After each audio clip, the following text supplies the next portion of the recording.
Tadi saya beri hormat sebagai penghormatan terakhir. Karena kita tidak bisa menduga arah dari politik hari ini. Sangat mungkin dalam 2-3 hari ada proses politik yang menyebabkan foto-foto itu tuh diturunkan. Ya, gak ada pola untuk membaca politik Indonesia. Saya mulai dari situ ya. Saya menikmati gairah Anda untuk mengeluk-elukkan seseorang. Yes. Tapi itu gairah yang diprovokasi oleh teman-teman saya.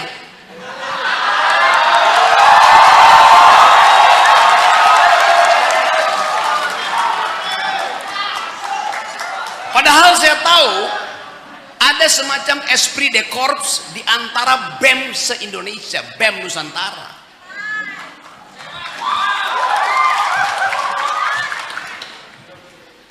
Kemarin malam sebelum saya ke sini, saya ada di Universitas Indonesia,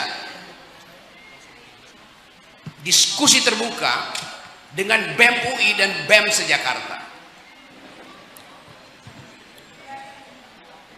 Di tengah diskusi datang segerombolan manusia mengatakan bahwa kami muak. Yang datang itu anak SMA. Jadi Anda bayangkan kemuakan itu sampai pada pelajar, bukan sekedar mahasiswa. Itu bagian paling penting hari ini, kemuakan terhadap arogansi politik. Siapa yang arogan? Seseorang yang sudah diamputasi kuasanya, tapi masih menggelepar-gelepar dan berupaya untuk bangkit. Jadi buat kita, masyarakat akademis, kita ingin tuntun Indonesia ini bukan dengan tepuk tangan, bukan dengan gegap gempita, tapi dengan ide, dengan gagasan. Supaya kita dianggap sebagai manusia yang berpikir, bukan manusia yang membeo pada baliho itu.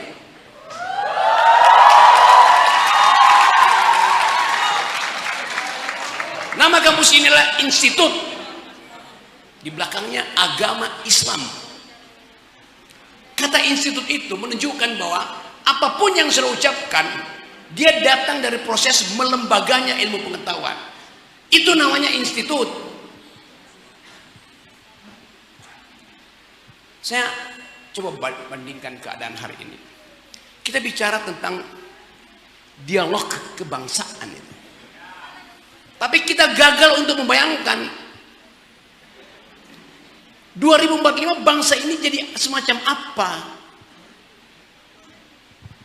Tergantung pada Prabowo, tergantung pada Ganjar, tergantung pada Anies, tergantung pada apa yang Anda isi di kepala Prabowo, Anda isikan pada Ganjar, Anda isikan pada Anies.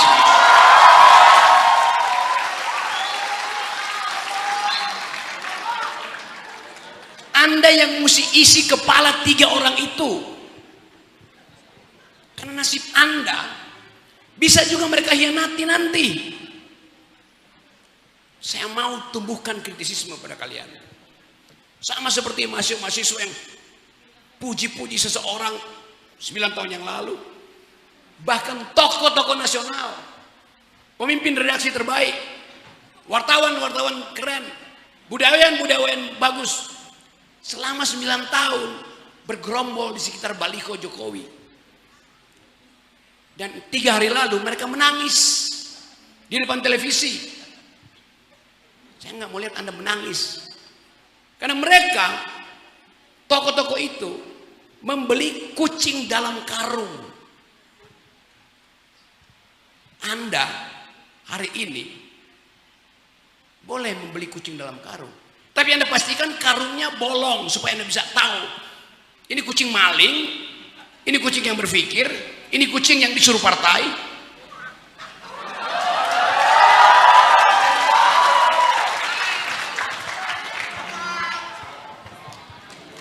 Kita ingin ada generasi yang berpikir ke depan. dialog kebangsaan udah dimulai sejak 28 Oktober 1928. Hari Sumpah Pemuda. Ketika sejumlah pemuda menetapkan satu pikiran bahwa mereka dipersatukan oleh tanah air yang sama. Mereka dipersatukan oleh rasa kebangsaan yang sama. Mereka dipersatukan oleh bahasa yang sama. Karena ada tekanan eksternal yaitu kolonialisme. Kenapa orang bersatu? Karena ada tekanan. Jadi 28 September ada Sumpah Pemuda yang bunyinya, kami putra-putri Indonesia, kami pemuda-pemudi Indonesia, mengaku berbangsa satu, berbahasa satu, bertanah air satu. Cuman 3 sumpah itu. Nggak ada sumpah keempat. Kami pemuda-pemudi Indonesia mengaku berpacar satu. Nah, pacar boleh banyak.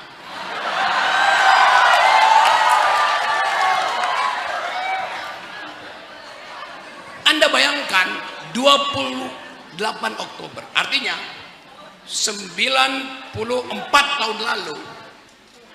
94 tahun lalu sejumlah pemuda menghasilkan pikiran. Dan sampai sekarang kita ingat Sumpah Pemuda itu.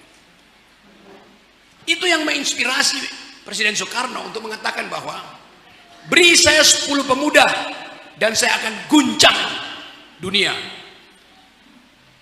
Presiden Soekarno bilang begitu. Karena dia paham inspirasi dari pemuda. Presiden Jokowi bilang, saya beri 1 pemuda, saya jadikan dia wapres.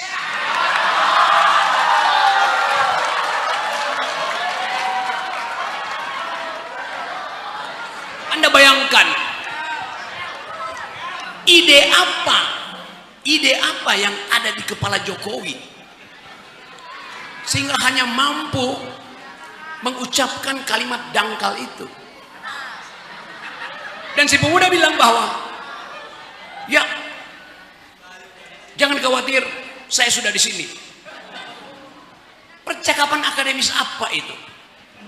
Bandingkan dengan anak SMA yang tadi malam bersama-sama dengan mahasiswa UI BEM, saya kasih ceramah, anak itu angkat tangan. Anak SMA angkat tangan. Bagaimana caranya Pak Rocky? Kami ikut serta dalam proses menjatuhkan presiden. Serius pertanyaan itu. Artinya mereka setiap hari melihat TikTok, mengikuti media. Jadi kita mesti pastikan bahwa ada yang menghalangi Anies Baswedan untuk jadi presiden. Saya tidak mempromosikan Anies. Yang saya ingin, jangan ada penghalang bagi dia. Jangan ada penghalang bagi Prabowo, jangan ada penghalang bagi Ganjar. Itu cara berpikir akademis. Karena hak setiap orang untuk jadi presiden.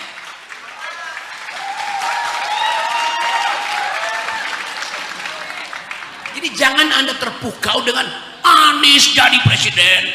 Padahal ada presiden. Jangan, salah.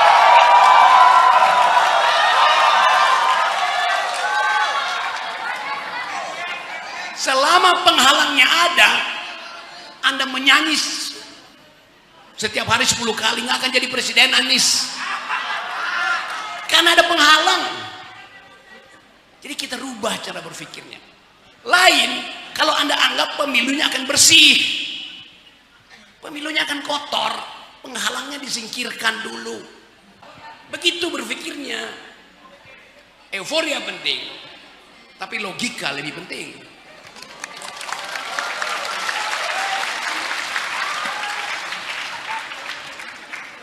Kalau sekarang misalnya kita duel argumentasi dengan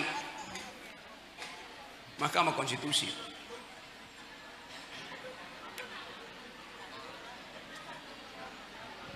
saya ingin rektor kalian jadi presiden.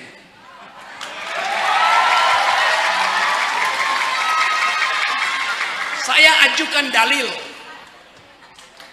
saya pengagum rektor IAIN. Oleh karena itu, saya minta Mahkamah Konstitusi mengubah persyaratan 40 tahun ditambahkan dengan pernah menjadi rektor.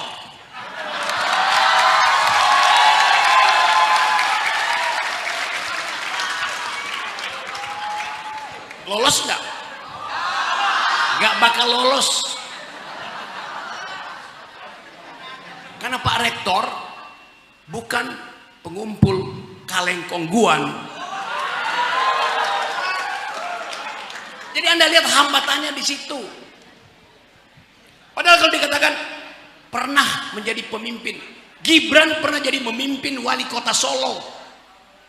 Rektor memimpin IAIN, lebih berat mana?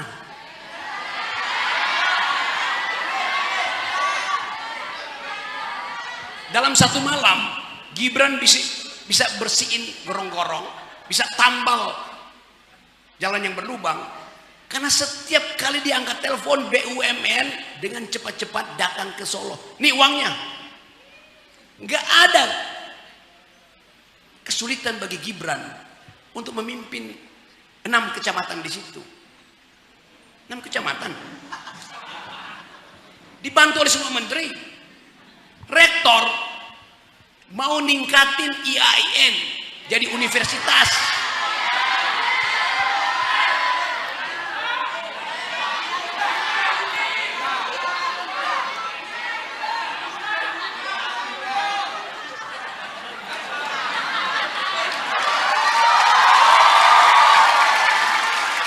IAIN saya bilang, Institut Agama Islam Darussalam.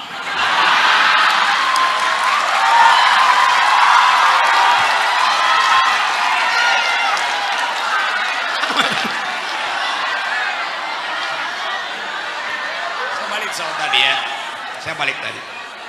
Anda tadi dengar 3 teman saya secara lantang mempromosikan Anies. Hak mereka dan hak Anda untuk berpikir lain, hak Anda untuk menguji teman-teman itu. Jadi biasakan, nggak usah panik kalau nama seseorang disebut, karena faktanya Anies udah jadi calon presiden, maka diucapkan. Yang penting jangan kita membebek pada suara-suara itu. Yang penting Anda mesti periksa pikirannya tuh. Itu yang saya anjurkan pada saudara-saudara. Selama ini kampus disterilkan untuk bicara politik. Padahal politik itu adalah ide utama untuk menghasilkan keadilan. Ide utama itu mesti diuji. Di mana diuji? Di tempat yang ada metodologi. Institut, kampus adalah tempat kita mengaktifkan metodologi, mengaktifkan kritisisme. Karena itu pikiran-pikiran capres itu diuji di kampus, bukan diuji di panggung dangdut.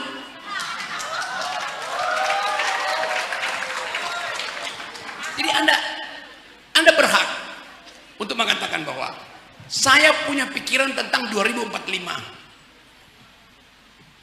Anies mengerti nggak pikiranmu?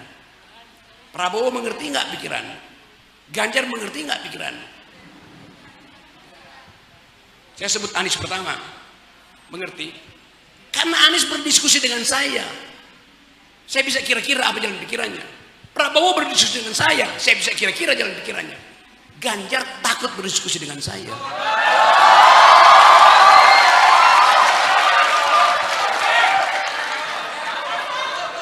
Pilihan itu datang ketika ada diskurs, ketika ada dialektika. Anda tidak memilih seseorang yang wajahnya ada di baliho. Balihonya besar, kepalanya besar, tapi kosong. Itu yang saya inginkan. Jadi saya mau menerangkan pada teman-teman bahwa proses menuju Indonesia yang bersih, proses menuju Indonesia yang adil, proses menuju Indonesia yang bermutu adalah hasil investasi saudara hari ini. Kita membayangkan ada Indonesia emas 2045, tapi tahapan ke arah itu kita nggak pernah lihat kemana.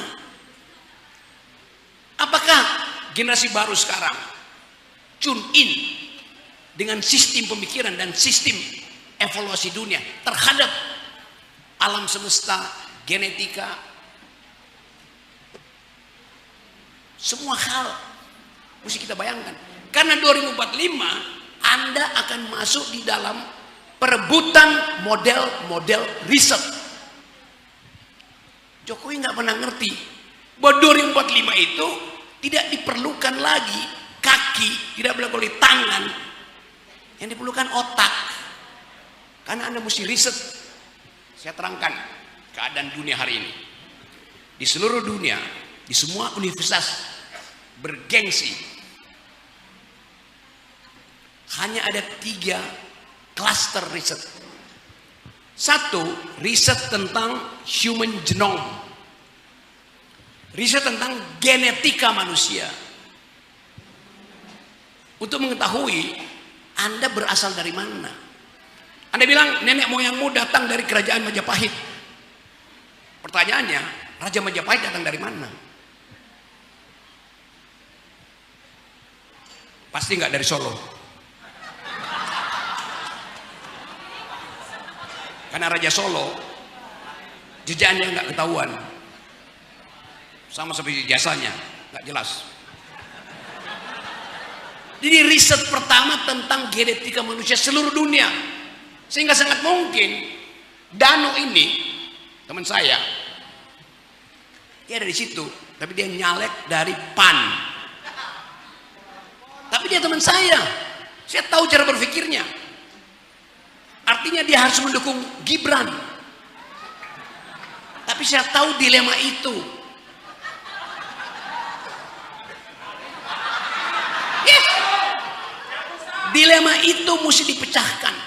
Danu nggak ada soal. Zulhas membungkuk di depan Gibran. Anda bayangkan, feodalisme ini mau kita ucapkan sebagai bonus demografi di 2045. Zulhas ketua PAN membungkuk depan Gibran. Saya mau tanya pada saudara Zulhas, asal usul Anda dari mana di dalam riset genetika? Apakah nenek moyang yang pernah berbungkuk pada seseorang? Jangan-jangan iya. Anda sebut Anda di Banyuwangi, sangat mungkin nenek moyangmu datang dari semak-semak Afrika, the Basque people. Ya, karena saja 40.000 tahun lalu, 4 juta tahun lalu bahkan, udah terjadi migrasi dunia. Kita nggak tahu asal usul kita dari mana.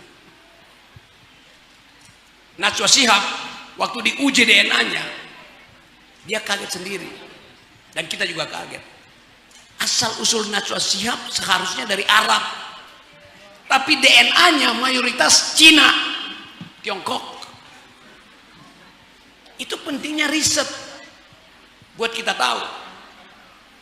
Jadi riset human genome memungkinkan kita untuk tidak bersifat rasis. Riset human genome memungkinkan kita menghormati perjalanan evolusi suku yang lain. Itu yang kita sebut sebagai kemajemukan. Bukan sekedar slogan Pak Jokowi, kami Pancasila, kami Indonesia. Itu riset politik menyebabkan perpecahan bangsa.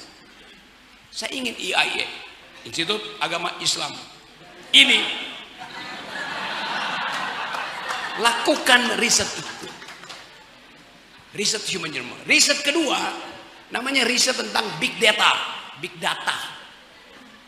Riset itu dimaksudkan untuk memetakan pola konsumsimu melalui aktivitas harianmu. Behavioral Anda itu dibaca. Setiap kali Anda upload foto, dan sekarang Anda upload foto, big data akan baca, oh ini orang kaya. Kenapa? Karena fotonya clear. Kalau fotonya buram, pasti dia beli handphone second. Maka dengan mudah para peneliti big data mengatakan Banyuwangi itu adalah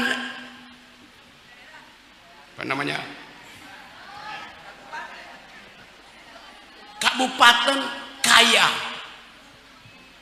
atau sebaliknya. Jadi perilaku Anda sehari-hari melalui perangkat Anda itu akan dibaca. Dia akan baca setiap hari. Ada mahasiswa yang mesen GoFood, tapi yang datang Indomie. Artinya dia mesen di warung sebelah. Maka dianggap mahasiswa ini kekurangan kemampuan ekonomi. Hasil big data itu dipakai oleh industri untuk mengirim sinyal pasar pada saudara. Indomie makin banyak dijual di warung-warung. Itu riset tentang pola hidup manusia. Setiap kali Anda beli obat Promah, big data akan catat. Artinya pencernaan bangsa ini bermasalah. Karena itu pabrik obat akan produksi di Indonesia dengan mudah. Seluruh kehidupan saudara dibaca oleh big data. Ada mahasiswa setiap hari statusnya nggak ganti-ganti itu. Setiap kali, hai Winda, di mana Winda? Big data kemudian baca pacarnya pasti Winda. Padahal Winda adalah ibu kosnya.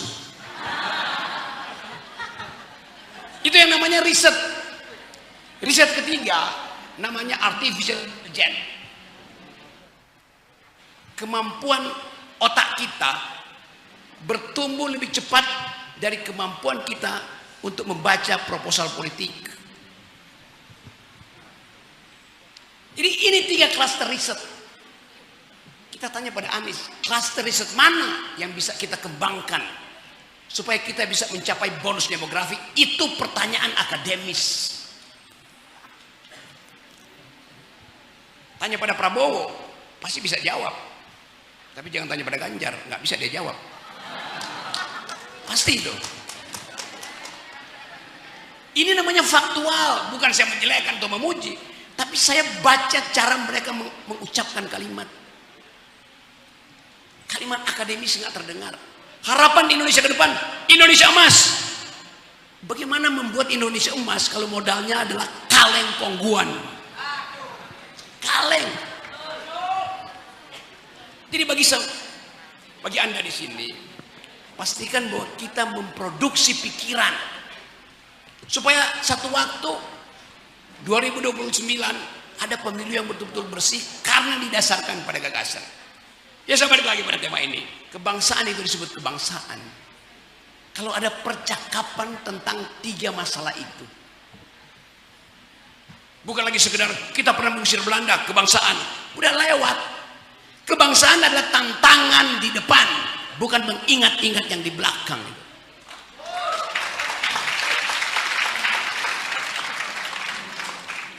2045 separuh kalau saya kasih kuliah nanti di 2045, 22 tahun dari sekarang, separuh yang hadir di sini pasti robot.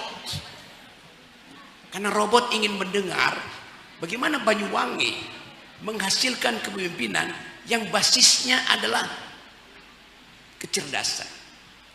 Robot mau belajar dari Banyuwangi. Karena ada bagian yang robot nggak tahu. Kenapa begitu? Karena evolusi teknologi itu setiap 8 jam. Teknologi berubah. Sementara evolusi manusia membutuhkan 4 juta tahun. Dengan kata lain, evolusi teknologi akan mengejar evolusi biologi. Begitu cara berpikirnya. Jadi, saudara-saudara, saya senang bahwa kita bisa ada di sini dengan satu janji bahwa kita ingin mengucapkan kembali kebangsaan itu sebagai modal untuk memperbaiki kecerdasan kita di masa depan. Itu intinya.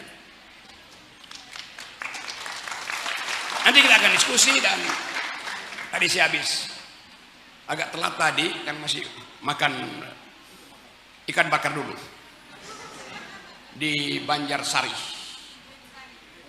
Ya, Blimbing Sari ya. Blimbing Sari. Ikannya ikan bawal. Saya dapat bagian bawal. Ikan bawal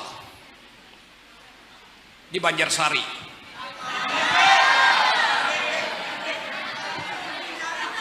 Paman nakal bikin ngeri. Ya teman-teman, saya makan ikan karena ikan itu dimakan, jangan dihafal nama-namanya.